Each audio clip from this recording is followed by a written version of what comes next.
a video on the external rotation of the leg in the squat. So, you probably have heard millions of times, if you have squat enough, that the knee should track the toe, and you'll hear a lot of well-intentioned trainers saying, knees out, and they will also put a band around your knees so that like you have to press against that band and so on.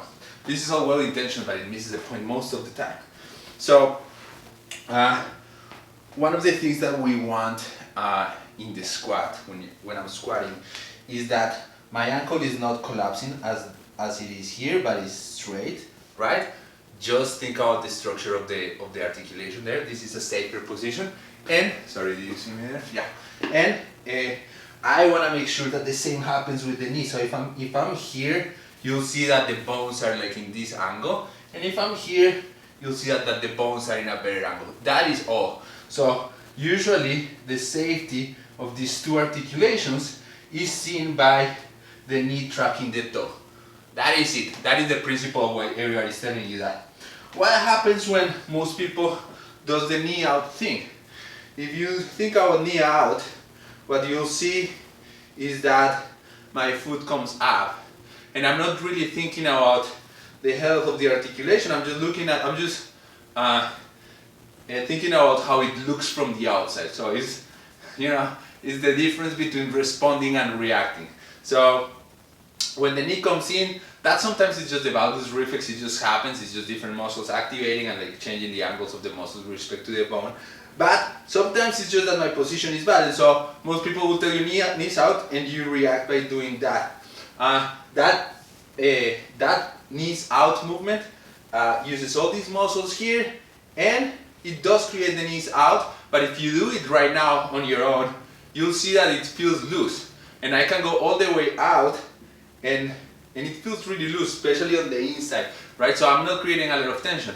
If you're thinking about a squat, when you're squatting a lot of weight, you're gonna need tension so that the articulations are safe, they're not moving, right? Like think about any mechanical system where you're putting tension. If the articulation, if the joint is loose, it's gonna break, right? Like we don't want a loose joint. We want a joint that is well lubricated, that is moving well. So, thinking about rotating the leg externally instead of knees out fixes all that. So, takes care of that. So what I want you to start is by concentrating not on your feet, but on your quads. And the first thing that I want you to do is just stand here and think about, start with just one leg, right leg, and think about rotating this while standing straight, having a normal posture. You're gonna think about rotating the leg in this direction, out, externally, right? And so just think about that.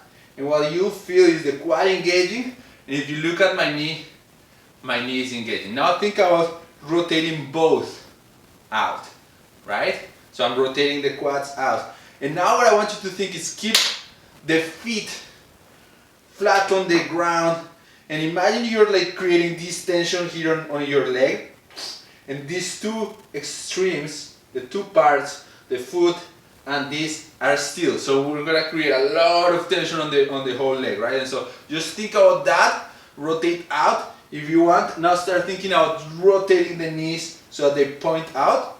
And what you'll feel is that you engage your body, engage your legs, and now the whole system on the sides, in and out, feels tension. So when you're thinking about this, do it. If this is the first time you do it without any weight.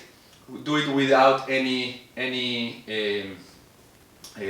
implement, right? So just do it here. So feet are like pointing in your normal squat position, and they're flat on the ground, and I'm keeping them flat on the ground so that I can rotate here, and then hips are in place, and I'm keeping them there so that both extremes are tight, and then all I have to do is rotate here to create tension, right? And so I'm rotating out, and if you want squat, and what you'll see is that if I'm rotating, even if I try to move the knee farther out, it's not gonna go.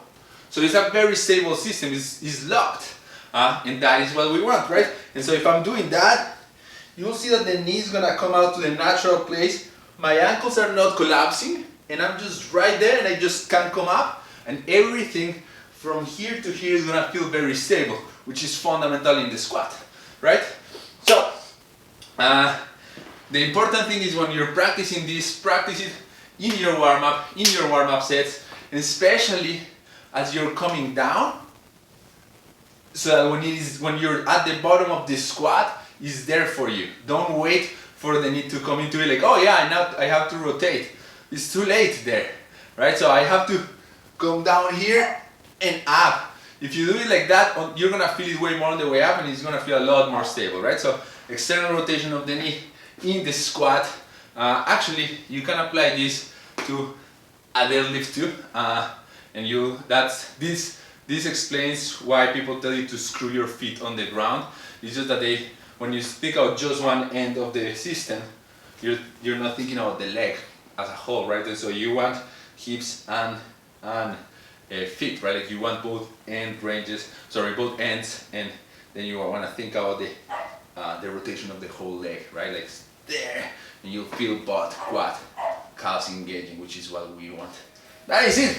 Give it a try. Practice it in your squats. External rotation of the knees, external rotation of the whole legs for the squat.